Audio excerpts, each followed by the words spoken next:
வணக்கம், வாழ்க வளமுடன். நான் உங்கள் ஜோதிடர் மாணிக்கவாசன் பேசுகிறேன். ஓம் தத் புருஷாய் வக்கரதுண்டர் தன்மோதி பிரசோய ஓம் ஸ்ரீ க்ரீம் க்ளீம் க்ளௌம் கம் கணபதியே நமக. ஓம் க்ரீம் ஆதித்யாய சோமாய மங்களாய புதேச குரு சுக்கர சனிப்பேச்ச ராகவக்கியாதவனங்க. ஓம் ஸ்ரீ க்ளீம் பஞ்சபூத விசேஷ ஓம் மந்திரக்கு பஞ்சபூத விசேஷ ஓம் நங்குமுக்கு பஞ்சபூத விசேஷ ஓம் நங்குமுக்கு பஞ்சபூத விசேஷவாக 9 நவகிரகங்கள் 5 பஞ்சபூதனோட அனுகிரகம் பரிபூர்ணமாக அனைத்து ஜோதிட அன்பர்களுக்கும் ஆன்மீக பிரிவுகளுக்கும் கிடைக்க எம்பெருமான் முருகப்பெருமான மனதார பிரார்த்தனை பண்ணுறோம். ஓம் சரவண பவாய நமக. இன்னைக்கு நாம் பார்க்கக்கூடிய தலைப்பு என்னன்னு பார்த்தோம்னா, கும்பலக்கணத்துக்கு சனீஸ்வர பகவான் நின்ற ஸ்தான பலன்கள் என்ன அப்படின்னு ஜெனரலாக பார்க்க போகிறோம். ஓகேங்களா? சனீஸ்வர பகவான் பார்த்தோம்னா ஆயுள் காரகன், கர்மகாரகன், ஓகேங்களா, தொழில் காரகன் அப்படின்னு ஜாதகத்தில் நம்ம சொல்லுவோம். ஓகேங்களா? இவர் பார்த்தோம்னா பலன்களை வாரி வழங்கக்கூடிய ஒரு தெய்வம். நம்மளுடைய கர்மாவின் அடிப்படையில் ஓகேங்களா, நம்ம என்ன கர்மா வாங்கிட்டு வந்திருக்கோ அதுக்கு தகுந்த மாதிரி பலாபலன்களை தட்டின்றி கொடுக்க வல்லவர். ஓகேங்களா? நீதி நேர்மை வலுவாத ஒரு கிரகம். ஓகேங்களா? மேலும் சொல்ல போனால் இவர் பார்த்தோம்னா ஈஸ்வர பட்டம் பெற்ற ஒரு அற்புதமான ஒரு கிரகம் யாருன்னா சனீஸ்வர பகவான் தான். இவரோட பலன்கள் நம்மளுக்கு துல்லியமாக கிடைக்கணும். நற்பலன், இவருடைய கெடுபலன்கள் குறைந்து நற்பலன்கள் உறுதியாக நடக்கணும்னா இவருடைய அதிதேவதை வழிபாடு வச்சுக்கணும். அதிதேவதை யார் அப்படின்னு பார்த்தோம்னா தர்மசாஸ்தா ஐயப்பன். ஓகேங்களா? தர்மசாஸ்தா ஐயப்பன். காவல் தெய்வங்கள் எல்லாம் கூட இவருடைய அதிதேவதைகளாக தான் வரும். ஓகேங்களா? அதிதேவதைகளாக தான் வரும். ஓகேங்களா? ஆஞ்சநேயர், கணபதி, இவர்களோட வழிபாடுகள் எல்லாம் வச்சுட்டோம்னா இவருடைய கெடுபலன்கள் குறைந்து நற்பலன்கள் மிகுதியாக நடக்கும். ஓகேங்களா?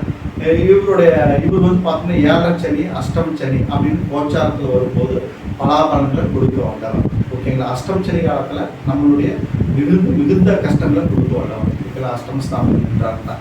அந்த கெடுபலன்கள் எல்லாம் குறையிருக்கு இவருடைய அதிதேவதை வழிபாடுகளை வச்சுக்கிறது சிறப்பான ஒரு வழிபாடு. ஓகேங்களா? இவர் பார்த்தோம்னா கும்பலக்கணத்துக்கு லக்னாதிபதி 12 குறைவராகவும் வர்றாரு. ஓகேங்களா? இவர் லக்னத்தில் அமையும் போது சுப விரயங்கள் தான் அதிகமாக நடக்கும். ஏன்னா இவர் லக்னாதிபதிங்கிற ஸ்தானத்தை பெறதுனால அந்த அளவுக்கு கடுமையான விரயங்களை எல்லாம் தரமாட்டார். ஒரு சுப விரயங்கள் தான் செய்வார், ஒன்றும் கெடுக்கலாம் மாட்டார். ஓகேங்களா? லக்னாதிபதிங்கிற கோட்பாட்டின் அடிப்படையில் கெடுபலன்களை அதிகமாக தரமாட்டார். ஓகேங்களா? அதிகமாக தரமாட்டார். ஓகேங்களா? இப்போ லக்னத்தில் அமரும் போது நற்பலன்கள் ஓரளவுக்கு நடக்கும். ஒன்றும் ப்ராப்ளம் இல்லை. லக்னத்திலே ஆட்சி வரும்போது குரு பார்வை பெற்றோ அல்லது ஸ்தான பலம் பெற்றோ அமரும்போது நற்பலன்கள் தான் அதிகமாக கிடைக்கும். ஒன்றும் பிரச்சனை இல்லை. ஓகேங்களா? இவரே 2ஆம் இடத்துல இருக்கும்போது கொஞ்சம் வருமானத்துக்கு பண வரவுக்கு கொஞ்சம் கஷ்டங்கள் ஏற்படும். குடும்ப உறுப்பினர்கள் மூலமாக விரயங்கள் அதிகமாக ஏற்படும். விரையாதிபதி இல்லையா, இவர் மூலமாகவும் விரயங்கள் அதிகமாக ஏற்படும். தனம் கிடைக்கிறது கொஞ்சம் கஷ்டங்கள் ஏற்படும். ஓகேங்களா? அங்கே குரு நல்ல புஸ்தகம், தனஸ்தானாதிபதி குரு நல்ல புஸ்தகம் இருந்துட்டாருன்னா எந்த பிரச்சனையும் இல்லை.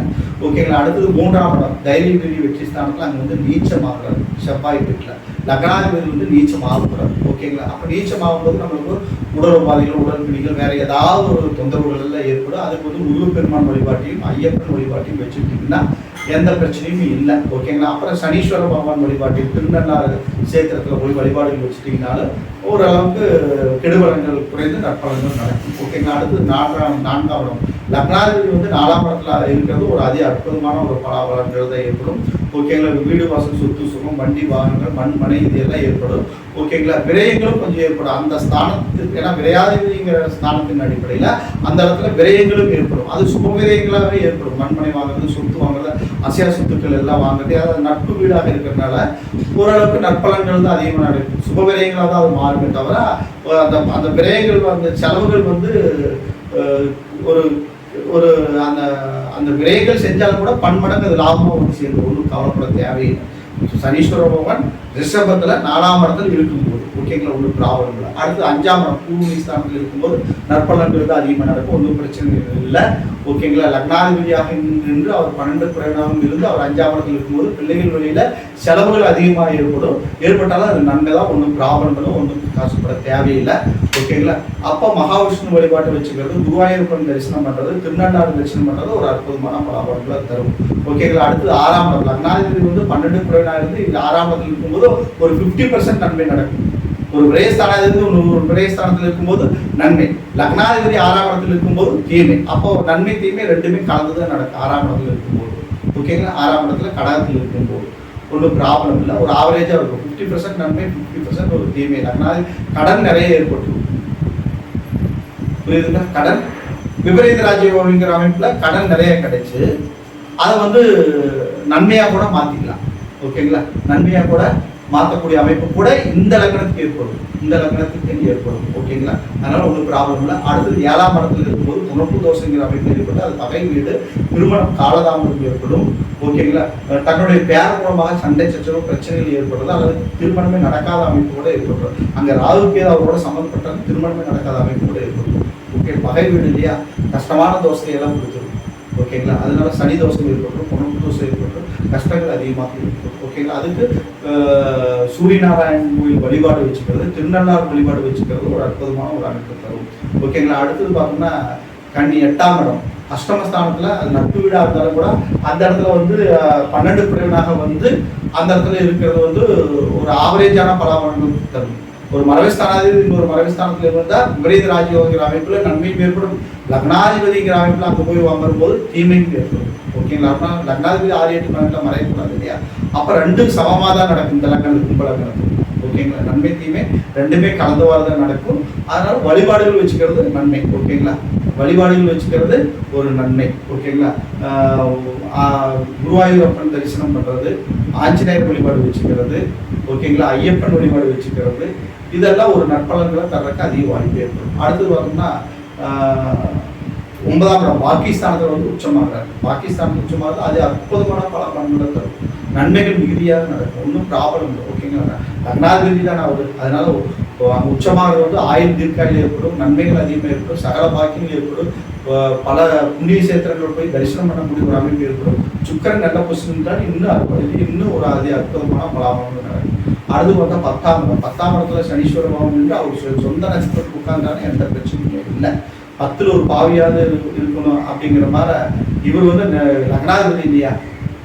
லக்னாதிபதி வந்து 12 பிரிவினா இருந்தால் அவர் வந்து அங்கே போய் உட்கார்றது வந்து ஒரு ஆவரேஜ் தான். ஓகேங்களா? பாதகஸ்தா செவ்வாய் வந்து பகை கிரகம். அந்த இடத்துல இருக்கும்போது தொழிலில் நம்மளுக்கு பிரச்சனைகள் அதிகமாக ஏற்படும். முருகப்பெருமான் வழிபாட்டையும், ஐயப்பன் வழிபாட்டையும், சனீஸ்வர பகவானோட வழிபாட்டையும், திருநள்ளாரோட வழிபாட்டையும் வச்சுக்கிறது ஒரு அளவுக்கு நற்பலன்கள் நடக்கிறதுக்கு அதிக வாய்ப்பு இருக்கும். ஓகேங்களா? அடுத்து 11ஆம் இடம். 11ஆம் இடத்துல எந்த கிரகம் என்றாலும் நன்மை அப்படிங்கிறதுனால இவர் லக்னாதிபதி வந்து அந்த இடத்துல போய் இருக்கிறது நன்மையே. ஓகேங்களா? விரையாதிபதிங்கிற ஸ்தானத்தில் அங்கே போய் நின்றாலும் சுப விரயங்கள் ஏற்படும். ஒன்றும் பிரச்சனை இல்லை. அதுவும் இல்லை, லக்னாதிபதி அமர்ந்து ஓரளவுக்கு நற்பலன்களே நடக்கும். ஒன்றும் பிரச்சனை இல்லை. அடுத்து 12 குறைவு 12ஆம் லக்னாதிபதியாக இருந்து அவர் 12ஆம் இடத்துல 12 குறைவனாக இருந்து அந்த இடத்துல அமரும்போது நற்பலன்கள் மிகுதியாக நடக்கும். ஒன்றும் பிரச்சனை. கும்பலங்கிறது 12ஆம் இடம் சனீஸ்வர பகவான் நிற்கலாம், ஆட்சி பலம் பெறலாம், அது சொந்த வீடு, ஒன்றும் பிரச்சனை இல்லை. சரிங்களா? இப்போ பார்த்தோம்னா 12 ஸ்தானங்களையும் சனீஸ்வர பகவான் என்ற பொதுவான பலாபலங்கள் நாம் பார்த்தோம். இந்த வீடியோ வந்து சப்ஸ்கிரைப் பண்ணுங்க, பெல் சிம்பிள் வச்சுக்கோங்க, உங்கள் ஃப்ரெண்ட்ஸ்களை ஷேர் பண்ணுங்க. ஓகேங்களா? என்னிடத்துல ஜாதகம் பார்க்கணும், பிரச்சனை பார்க்கணும், திருமண பொறுத்து பார்க்கணும், வாஸ்து பார்க்கணும், என் நம்பருக்கு நீங்கள் கான்டாக்ட் பண்ணுங்க. வணக்கம், வாழ்க வளமுடன்.